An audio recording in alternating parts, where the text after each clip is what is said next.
Dito na nga po tayo ngayon sa ating testing area. Color key. Ayun, dito din.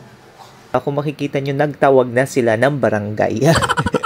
Fortunately, meron nga po na nilanggam.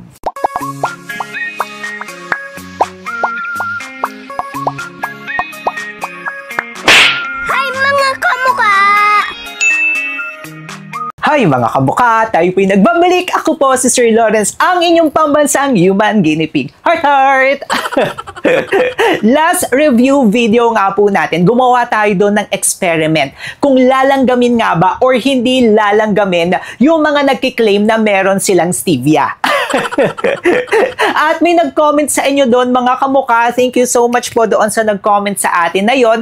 At sinabi niya na why not itry po natin ito doon sa mga brands na nagkiklaim na may stevia sila. Kasi meron nga po talaga na mga nagkiklaim lang na ang ginagamit nila ay stevia. Pero in reality po, hindi stevia ang ginagamit nila kundi mga glucose, mga fructose, sugar.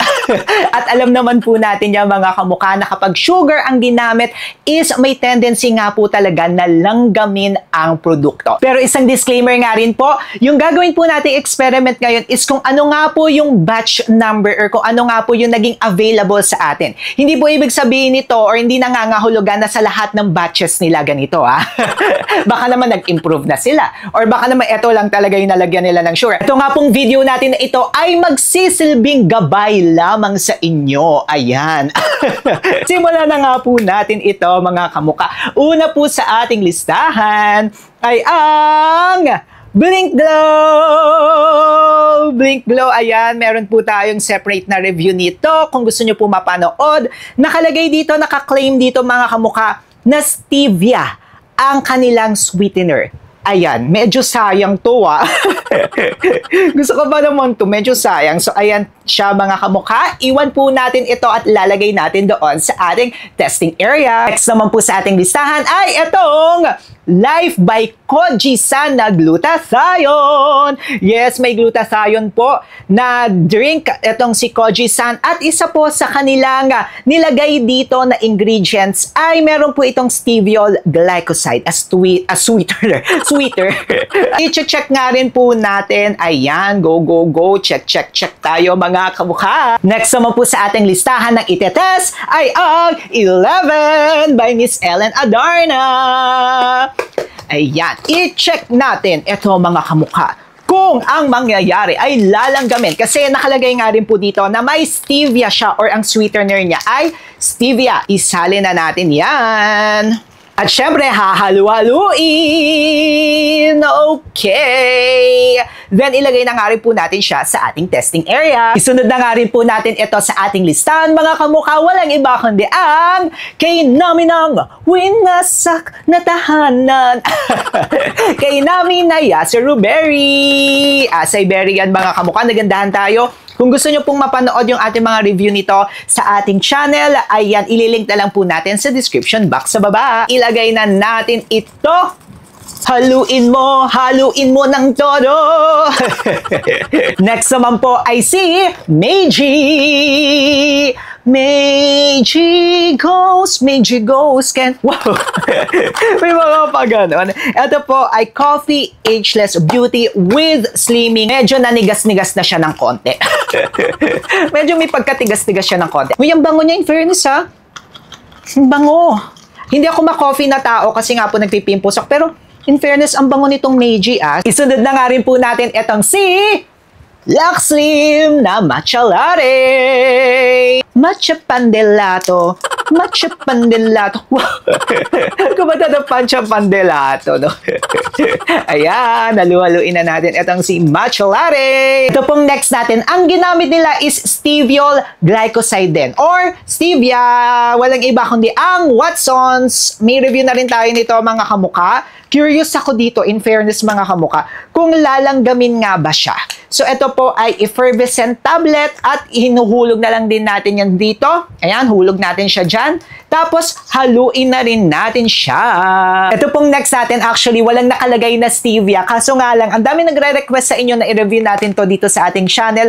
And curious din ako kung lalanggamin nga ba siya. Ito po yung Pure Beauty Collagen! Ang dami sa inyong nagre-request nito mga kamuka. And i-check nga rin natin kung lalanggamin ba siya. Again, wala naman tong bearing. Ay, walang bearing. Pero check na rin natin siya. Tapos, haluin na rin nga po natin. Go, go, go! Nandito na nga po tayo ngayon sa ating testing area. Wow! At dito natin iiwan to ng ilang oras mga kamuka. And i-check natin kung lalanggamin nga ba. Pero ayan, walang nakalagay dyan na mga label mga kamuka kasi wala silang label. Charis. Ayan. Sana all may label, no? Pero para surprise din sa inyo, basta ayan siya mga kamuka, i-check po natin kung may lalanggamin nga ba. Ito po, after ilang minutes na po yan na. So, titingnan po natin mga kamuka kung after ilang oras nga ba, meron na ba dito na lalanggamin. So, ma-check natin yan maya-maya at syempre, babalikan ko kayo. Update po tayo. After an hour, i-check natin kung may mga nilalanggam na ba. Meron na nga ba kayong nakikita? Okay, based po sa aking obserbasyon talaga no? Wala pa tayong nakikita mga kamuka. After 1 hour po yan, wala pa tayong nakikita na bakas ng langgam. Wala pa siyang tinatawag na mga friends. Charis. Wala pang nakaka-discover. Pero itong area na to sa aming bahay, mga kamuka, langgamin talaga ito. So ayan, talagang nag-a-attract tayo ng mga kalanggaman dyan. So titingnan natin kung lalanggamin nga ba siya. OMG. After 2.5 hours, mga kamuka, eto na. My gosh. This is not scripted. Look at that. Ayan. Wait lang, ilapit natin siya. Kung nakikita nyo, ayan dito sa isang produkto na ito, medyo may isa na curious. Ayan this is not scripted mga kamuka Saan naman ako kukuha ng bayarang langgam? Charis. Pero ayan, kung nakikita nyo, medyo lumalapit-lapit siya dyan, pero hindi natin alam kung gusto niya nga ba or hindi. Ayan, kitang-kita po natin, curious siya. So, check nga rin po natin yung iba. Baka may mga naku-curious na rin dito. Wala. Okay, wala. Wala. Meron nga ba? Ayan, wala. So, ito, ayan, nasa na silang gammers. Ayan, pero hindi naman siya yung nagda-dive, mga kamukha dun sa pinakakaloob-looban. Pero sige, check na nga lang din po natin. Update tayo mga kamukha. Ito, hayop yata to. Hayop naman siya. Hayop. May paligid-ligid dito sa natin na ito. Hayop naman siya. Ayan, hayop. Tapos ito na, ayun hayop. Hindi siya langgam mga kamukha kasi lumilipad-lipad siya So, ayan ang naka-curious dyan. Tapos dito, ayan na. Ayun. Hala, kumukuha sila ng And, oh my gosh. Ayan sila mga kamukha. Meron na dito. Ayan, color key. Color key. Meron na nga. My gosh. Color key. Ayun, dito din. May naku-curious na dito, Ito po ang latest mga kamuka. 3 days after, yes, hinayaan ko talaga ito. 3 days after, kung makikita nyo, ang dami na nila at kailangan ko na itong linisin. Kasi, ayan talaga, kung makikita nyo, nagtawag na sila ng barangay.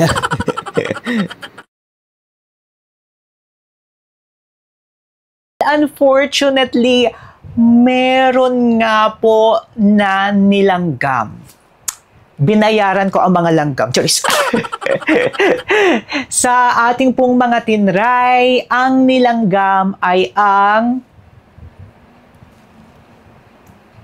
Life by Koji-san.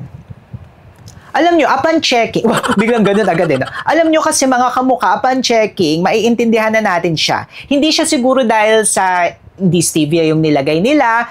Stevia, may nilagay silang stevia. Pero kasi may iba pa silang ingredients na nilagay dito na pwede nga talaga maka-attract ng mga ads. Katulad na meron po itong apple juice. Meron nga rin po itong pomegranate. May mixed berry juice.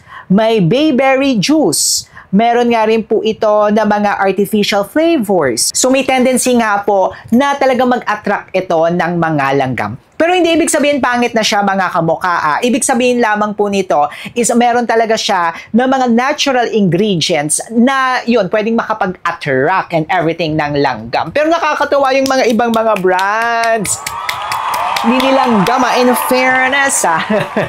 And ito nga po ay isang experiment lamang, hindi po natin nilalahat yung kanilang produkto ha. Ibig sabihin lamang po nito yung batch lamang na ito. Pati yung sa iba, malay nyo yung matatry nyo lalanggamin na.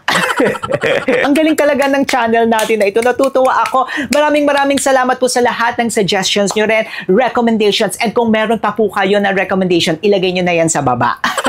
Mag-comment kayo dyan at magkwentuhan tayo. I'm sure yung iba sa inyo maku-curious na naman at tatanungin ako, lalo na sa mga bago, Sir Lawrence, masisira nga ba ang kidney ko after uminom ng glutathione at saka ng collagen ng ilang buwan or ilang years? May separate video tayo dyan.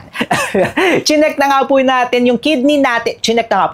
Pina-check na nga po natin yung kidney natin laboratory test, and also mag-subscribe na rin po kayo dyan kay Sir Lawrence for more informative and entertaining videos. Paano ba yan? Paalis na po si Sir Lawrence. Magkita-kita tayo sa next video natin at panoorin nyo muna to para hindi nyo ako ma-miss.